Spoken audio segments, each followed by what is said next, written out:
Guys, welcome dito sa Rizan Tarot.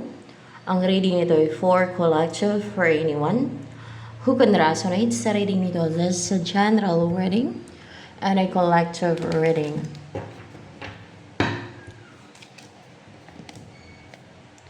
Knight of Swords. Malaya ka na gawin kung ano yung gusto mong gawin. You're free, no? And courageous ka na ipursu mo yung gusto mong ipursu kasi malaya ka. Para bang nakawala ka sa kural, gano'n. Nakawala ka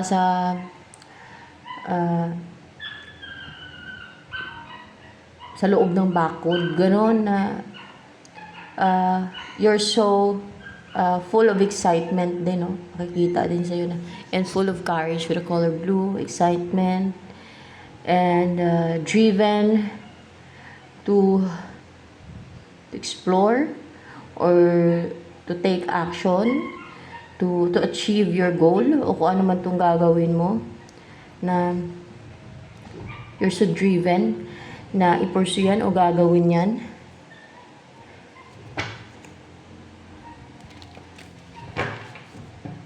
Para ba naging impulsive ka because of your excitement, ganun, or because you want to do it now, you want that to happen now, you want to take action on that, na sa ganun ay magawa mo na sa ganun ay mangyari na sa ganun ay mapuntahan mo na, ganun ba?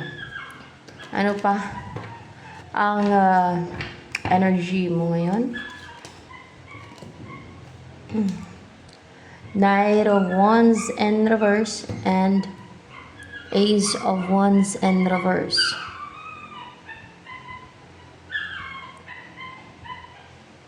You're not fiery. You're not passionate nga lang. You're not fiery and you're not passionate. You're not too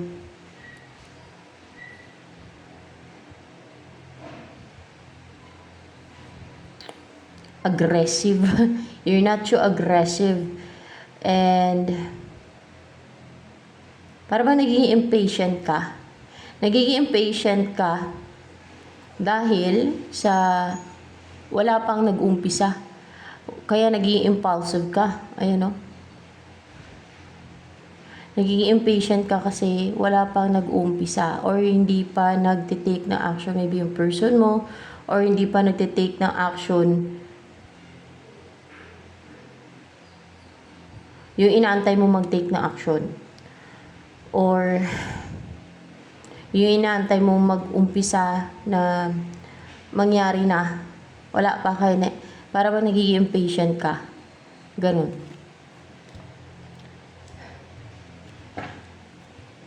So ano pa? Ang energy mo yon.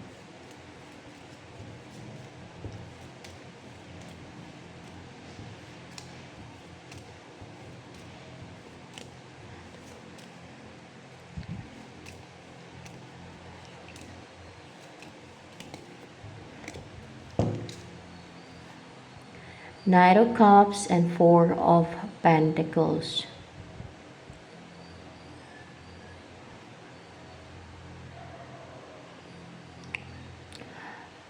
Merong mag-o-offer sa'yo. Ikaw ba itong offera ng Cup of Love? Hindi. Ikaw to mag-o-offer ng Cup of Love. Tingnan natin. Ikaw to yung mag-o-offer ng Cup of Love. Oh.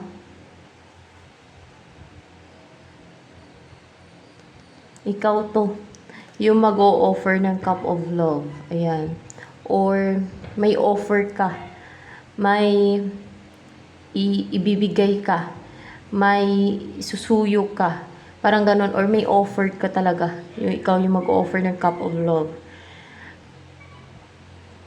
Ayan o. Parang ikaw na to.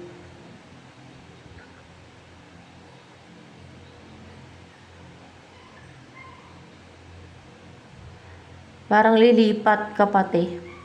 May paglipat din eh. O pero ready na tong person mo. Kung person mo to, yung offeran mo ng Cup of Love, ready na yan siya eh. Oh, the Lord of the Shadows. nagmamanman, yung person mo ba ang nag-obserba sa'yo? With the Lord of the Shadows, siya yan. Siya yung nag-obserba sa'yo. Inobserbahan ka niya, minamanmanan ka niya. Siya daw to.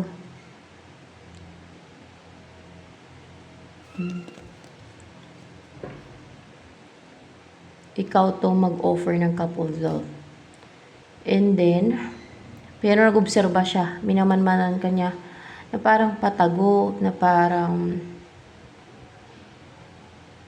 may ginagamit siya para obserbahan ka, pwedeng through tarot reading o sa panunod ng tarot reading kasi the Lord of the Shadows, or kung meron siyang inutusan o tinatanungan para malaman kung anong mga nangyayari sa buhay mo, pwedeng ganun kasi Lord of the Shadows, no, interesado malaman yung nangyayari sa buhay mo.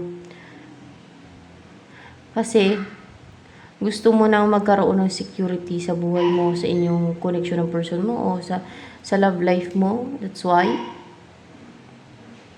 And mari secured ka na financially. Person mo ba to? Ito yung person mo. Pwede ito yung person mo. Ito ba yung person mo? Hindi, ikaw yan. Ikaw yan. Tapos ito yung person mo. Yan, ganyan. Oh. Ikaw to, itong person mo. Parang mangangatok ka sa pintuan niya. Sa pintuan ng puso niya. Ganon. Parang naging impatient ka lang kasi wala pang wala pang new beginning o wala pang hudyat or hindi pa nagkakaroon ng new beginning or hindi ka pa pwedeng mag-take na action, ganon. Kasi hindi ka pa pwedeng mag-take na action eh. Kung kaya nagiging impulsive, nagiging impatient, ganon.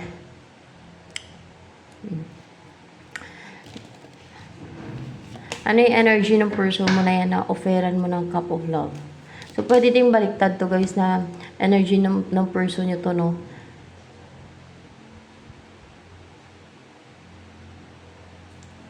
King of Pentacles and King of Swords in reverse.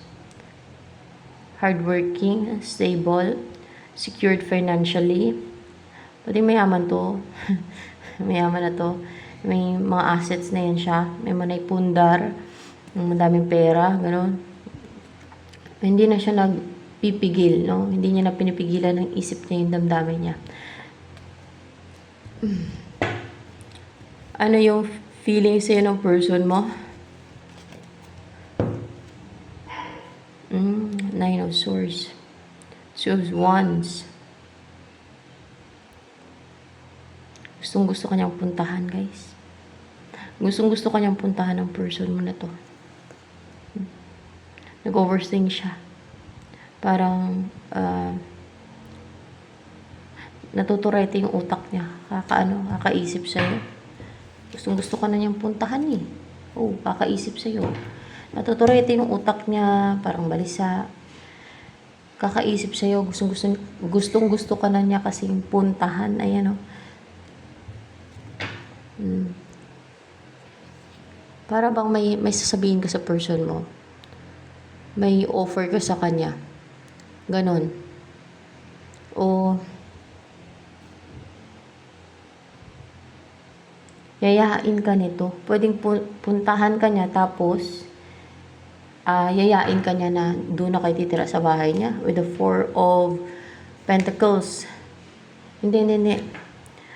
Pupuntahan ka niya ni person mo na yan na King of Pentacles.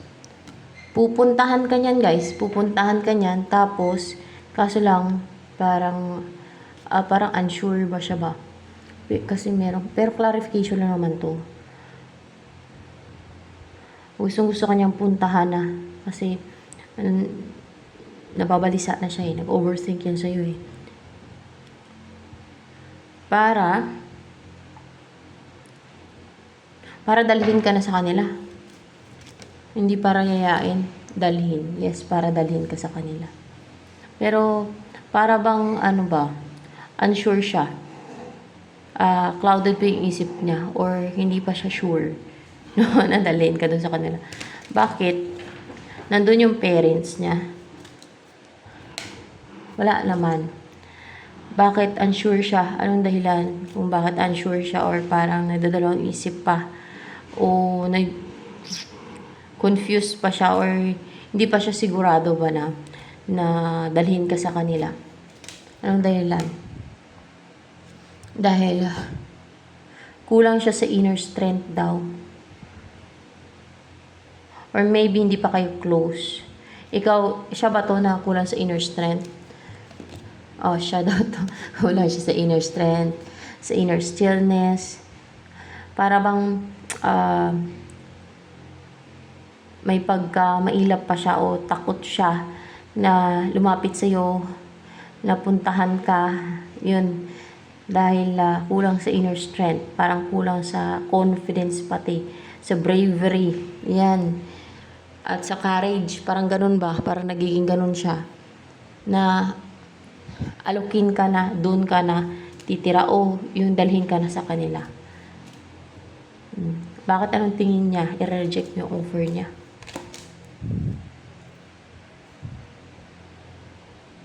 Upright ba to? Anong tingin niya kasi i-reject mo yung offer niya, doon siya natatakot.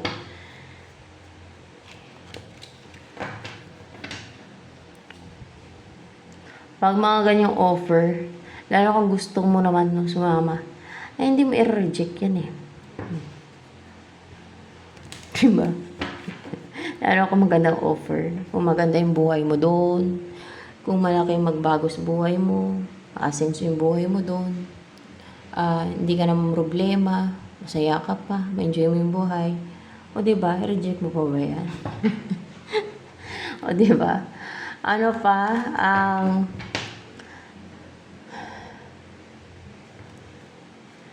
lalo kung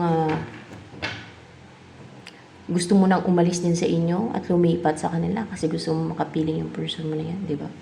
Ba't may reject? Para napapangunahan siya ng fear niya, takot niya. Maaaring nagkakaroon siya ng anxiety. That's why may fear issue siya ngayon. Ano yung message ng angels for you?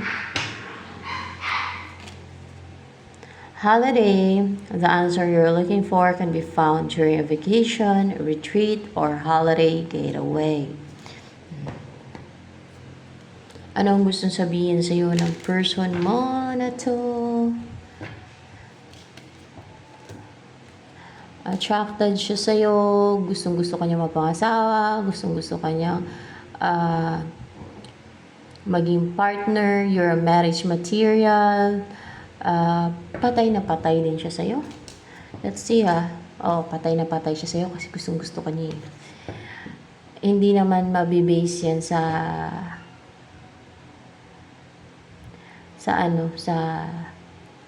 kung madaming na-attract sa'yo o konti, no? Kasi iba-iba ng type ang tao. Minsan magtaka kayo na yung person niya ay napaka good looking tapos yung isa ay hindi ganoon ka-attractive para sa iba, no? Ganoon, para sa inyo.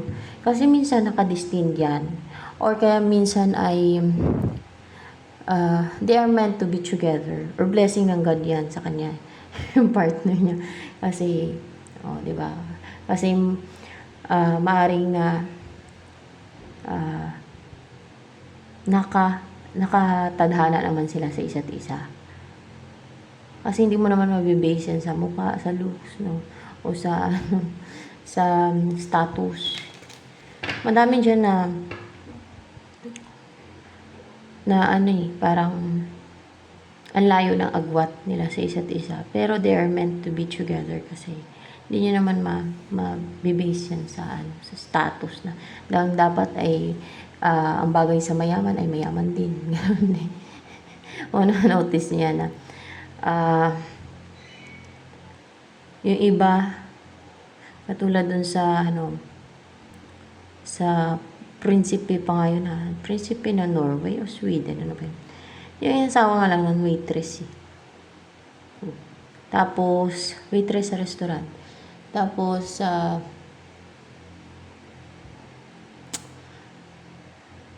yung sa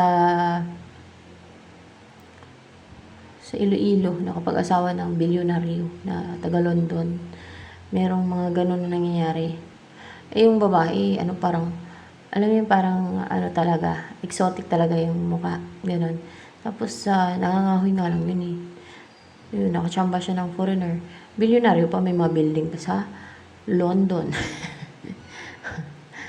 Bilyonaryo. Yun ang pangasawa niya. Eh, walang-wala yung babae. Nangangahoy nga lang siya para kumita ng pera. Ganun. Basta may ganun nangyayari dun sa amin. Madami. Madami namang ganun na, ano, eh, destiny niya yun eh. No one could question it kasi destiny niya yun. Kasi ang tao naman ay kinreate lang ng God yan. Yung destiny naman ay God ang nag-set niyan. No? God ang nag-destine niyan. Ang tao ay just tumitira lang dito sa mundong to ang tao. Ang mga tao. Nakitira lang dito sa mundong to ang mga tao. Oh. Hindi mo yan mabibase sa status eh. Pare-pareho lang mga tao dito nakikitira sa mundong to. Na nakatira lang dito sa mundong to. Pinatira sa mundong to. Kung anong meron sila, kung anong meron ng tao, pansamantala lang yan. Kasi may kamatayan ng tao at hindi madadala ang kayamanan sa kabilang buhay. So, pag kunwari, mapunta sa langit yung kaluluwa, hindi naman madala dun sa langit. Pag mapunta sa impyerno yung kaluluwa, hindi naman madala yung kayamanan dun sa impyerno. Puro pagdurusa dun sa impyerno.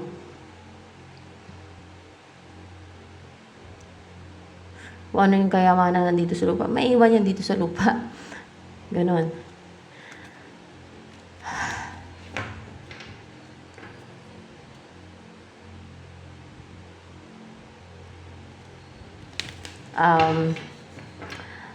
Kung babae ka, gusto ng person mabuntis ka. Pagtulungan niya daw para mabuntis ka kung babae ka.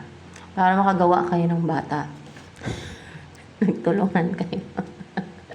Para makagawa kayo ng bata. Eh syempre,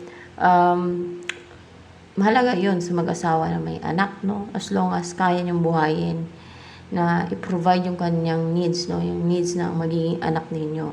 Pero kung alam niyo na kulang, no? Na kakapusin kayo, kawawa na yung anak ninyo na kulang yung income na hindi niyo may provide.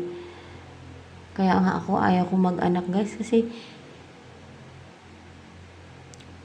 kulang eh. Nag-ipon-ipon nga ako para magnegosyo. Para pag stable na ako financially, pwede na ako mag-anak. Kasi ayaw kong madanas ng anak ko yung mahirap na buhay, guys. Kasi danas ko yan eh. Yung mahirap na buhay. Kaso lang, pinisti naman ang mga inggitirang witches ang kabuhayan ko, ang kaperahan ko. Hindi lang, pati mukha ko pinisti nila.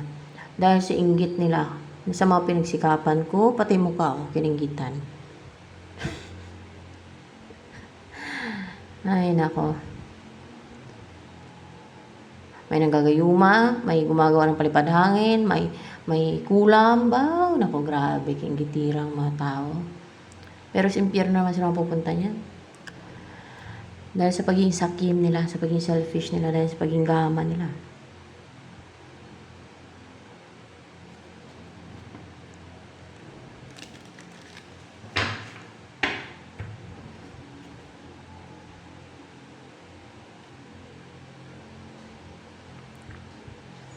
The Mother Earth. So, gusto niya pagtulungan ninyo para makabuo kayo ng bata. Para magkaanak kayo. Malaga yun. May anak kayo. As long as mabubuhay niyo yung anak niyo at magbigay niyo magandang buhay. No? Lalo kung, ano naman itong person, may masipag yan siya at stable na siya financial, so wala ka ng problema, no? Sa financial, pagka ganyan.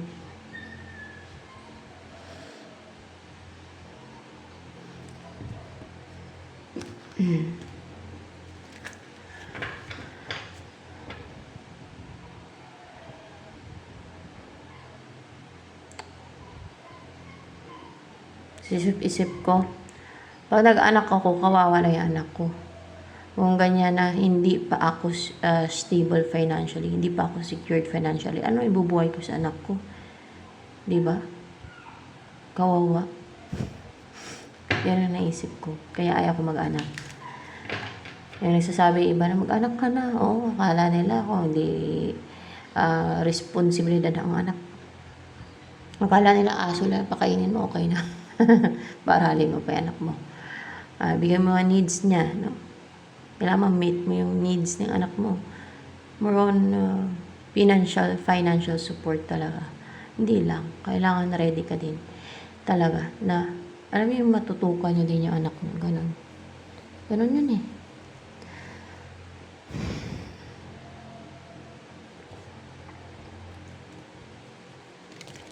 At mag-share kayo daw ng abundance. Ano yun? Bibigyan kanya ng parang cornucopia? Ganon ba yan? Hindi naman. Hindi naman bibigyan kanya ng parang cornucopia. Bibigyan kanya ng abundanting buhay. Abundante, yes. Kasi magtrabaho daw siya magtrabaho, no? Kasi hardworking yan siya. Magtrabaho siya ng magtrabaho para mabigyan kanya ng abundanting buhay, ng masaganang buhay, ng prosperous at secured financially na buhay.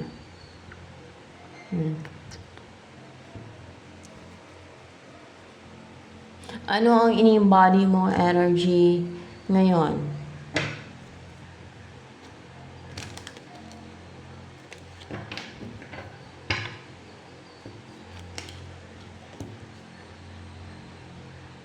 Desire.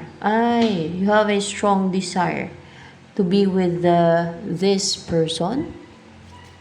Yes, you have a strong desire, or you're passionate, you have a strong desire na to be with this person, na makasama mo na siya, na ayun, na ma-unite na kayong dalawa, para sinalapid na yung buhok nila. Na kapili nyo na yung isa't isa, na magtandim na kayo, magpartner na kayong dalawa, ganun ba? Na maging magpartner na sa buhay, sa lahat ng bagay, sa lahat ng sitwasyon, pati sa paggawa ng bata. Ganun.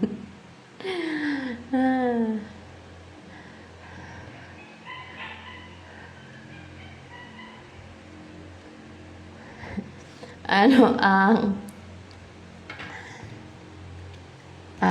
gusto sabihin sa iyo ng person mo na to?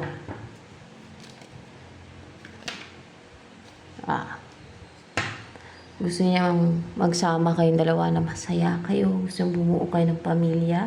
Masama sa isang bahay na masaya kayo. Nagtutulungan kayo at magtulungan kayong gagawa ng bata. Ano ka?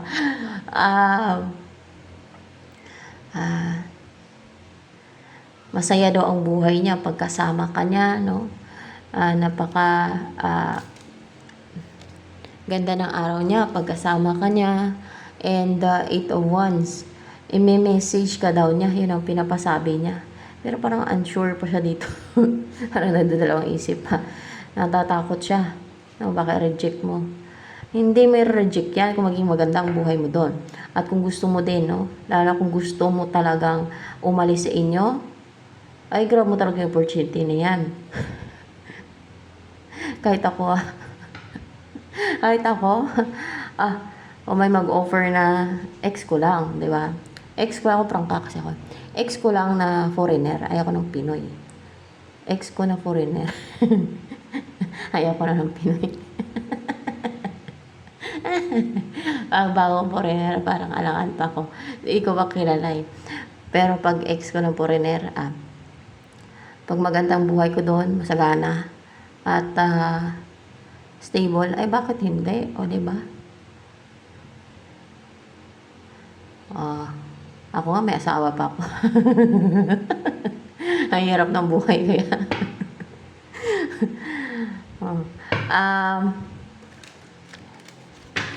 Para din ako ng problema sa pera. Para kung may opportunity pa doon sa abroad, guys. Makapagtrabaho pa ako doon. Kikita ako, lalo ko sa mga Amerika, mga ganyan. Ay, mahal ang sahod doon. Makakaipon talaga ako, makapundar pa ako ng lupain, o gano'n. Di ba? Kung sa Amerika, sa mga magagandang bansa, nakikita ka ng malaki. Eh, makapundar ka talaga ng asset nun. Or kahit lupa. Lupa. Mahalaga yung lupa. Kako lupa.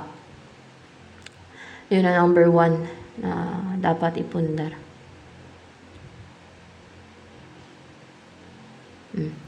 Ayan.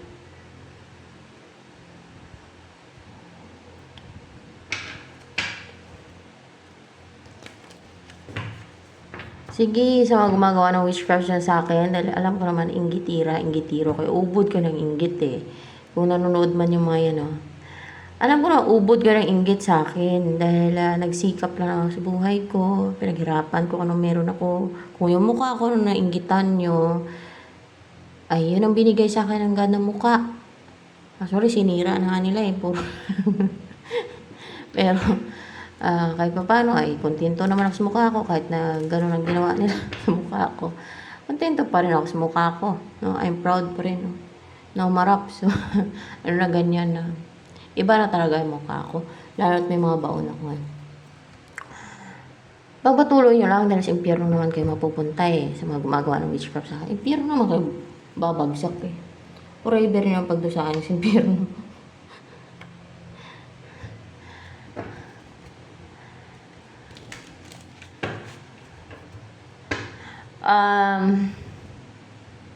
Ano pa? Pairalin yung inggit nyo. Kay talagang deserve nyo may impyerno talaga. So, sige ka pang harm, no? Sa akin. Inggit pa more. Baka mas maaga pa kayong maitapon sa impyerno ng God dahil sa pag-inggitira na nangarm. Pero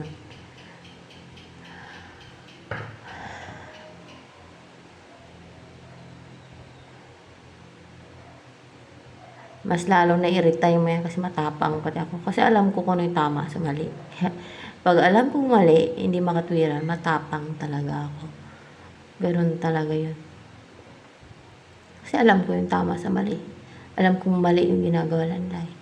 Alam kong unfair. Alam kong injustice. Alam kong hindi makatwiran.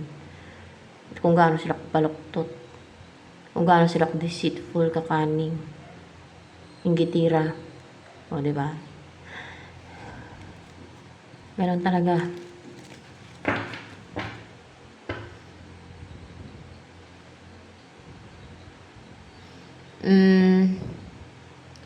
Ano pa ang gustong sabihin sa'yo ng person mo na to?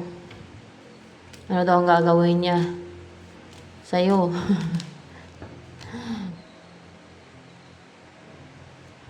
Pupuntahan ka niyan. May inaantay lang. Oh. Parang nagre-ready na siya. Hindi pa. O, hindi. Ano yan? Pupuntahan ka na niya? Hindi pa. Hindi pa daw. Mag-antay-antay ka lang. Mag-antay-antay ka lang daw. Mag-antay-antay ka lang. Mag-antay-antay ka lang. Oh. At, nag-iisip pa siya. O, nag-iisip pa siya kung hindi ba siya matalo, hindi ba siya ma-disappoint, kung hindi ba siya malugi, kung hindi ba siya maging kawawa, o hindi mo ba siya ma-reject, ganon. Kung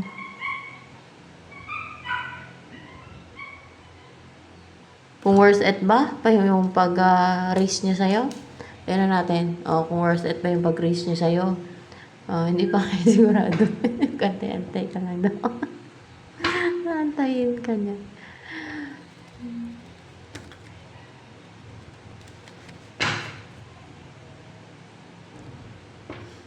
Kaso lang, kung maging impatient ka din, at maubos ang pasensya mo, antays ka niya,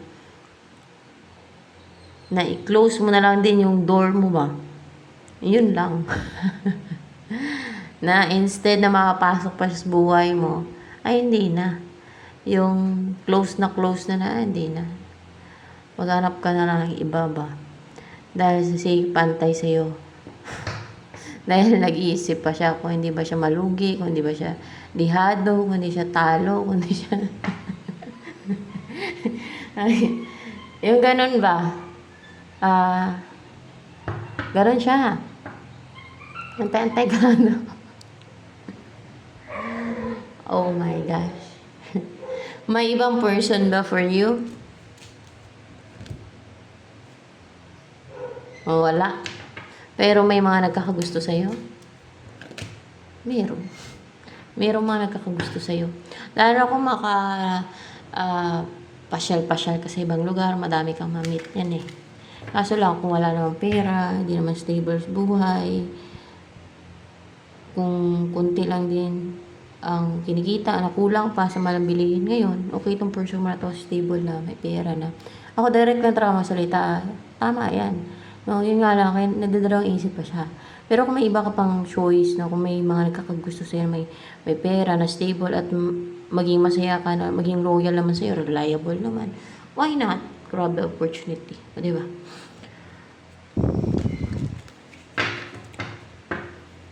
Malaga yung pera guys, yung stable yung person mo sa pera. Lalo kung hindi ka pa stable sa pera, financially. No? Para matulungan ka ng mga buhay. Wala naman siyang problemahin kung maging loyal ka sa kanya at hindi ka naman malantod. No? Pagtalikod niya ay, di ba? May ganyan kasi pagtalikod ng person nila, asawa nila, nakasama nila ay nagpat-chok-chak mo sa iba o hindi mapagkatiwalaan. Pero kung loyal ka naman sa kanya, wala naman siyang lugi doon, di ba? So, ayan. Ito na lamang guys for collective reading.